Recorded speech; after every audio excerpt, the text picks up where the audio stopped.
Hi and welcome back to the channel, and thank you so much for clicking into this video.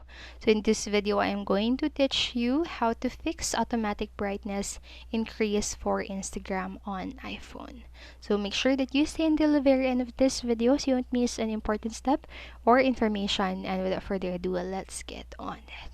So what you can try to do is to disable the auto brightness on your phone.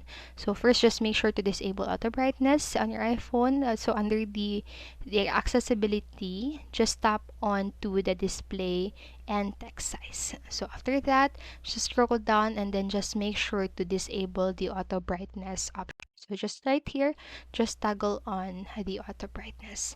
And after that, what you can do also is to disable the true tone and night shift. So if the problem persists, you should be able or you should disable true tone and night shift. So back in your main settings, just tap on to the display and brightness, and here you can manually change the brightness and disable the true tone below.